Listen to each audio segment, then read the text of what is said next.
We spent a week in France with my family and I. We actually went, Cristoforo, I don't know if you've ever heard of that, guys. Sent me over because they were launching a new product line while you're in Paris. It's funny because it doesn't matter if you're going to a like 5-diamond, 5-star fancy restaurant, or you're going to a corner bakery. When you go to Paris and you basically ask for a ham and cheese sandwich, it's going to be the most amazing sandwich you've ever had. So I often am taken back to that memory of like, but how come I have never had a ham and cheese, as simple as that sounds, like the ones I had in Paris? So let's make it together here now. So I have brioche toast right here. You can use white bread, but this is just nice slices of brioche. I am going to use my serrated knife to cut the crust off. Again, I like to use these raised cookie sheets because this allows the air circulation, the heat to circulate evenly around whatever it is that I'm baking, roasting.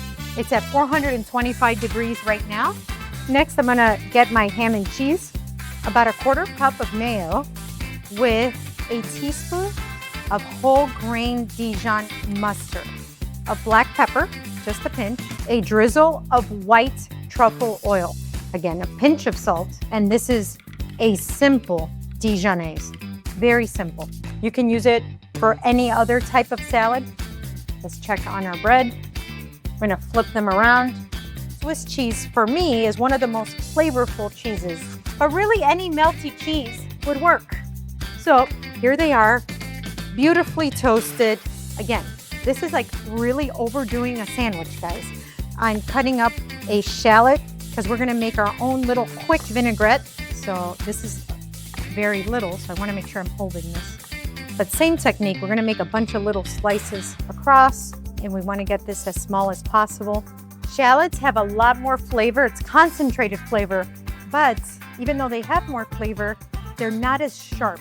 And that's why the French love their shallots in so many of their recipes. Shallots are the equivalent of a cipollini onion to the Italians. So it's like the most regarded onion. Whole grain mustard, vinegar made from champagne. Here we go, about a tablespoon or so.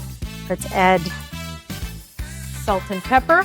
Salt, we mix this up, and then we're going to drizzle in olive oil. We used about 5 ingredients here. Now we're going to build our actual sandwich. I'm gonna spread the aioli from side to side here. We're gonna do that for all 3 pieces. Rip up these pieces a little bit.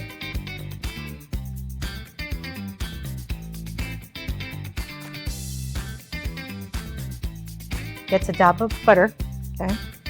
And we're gonna go right into the oven for a couple of minutes.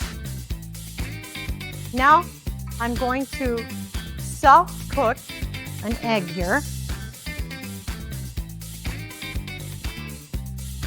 Do some slits here around the egg white so it cooks faster.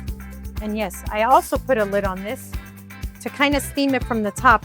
Let's check in on our sandwich. We want this to be warmed through, which gives us just enough time for our champagne vinaigrette over these organic greens. So we do this right at the very end so that our greens are still nice and crisp. If you toss your salad.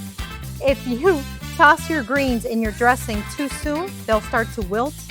And I'm telling you, no matter where I went in Paris, the greens were on point.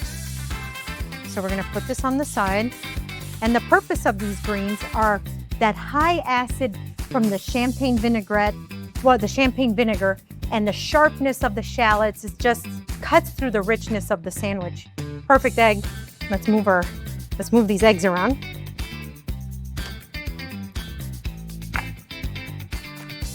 So they plate it like that, which I love. Let's slide it off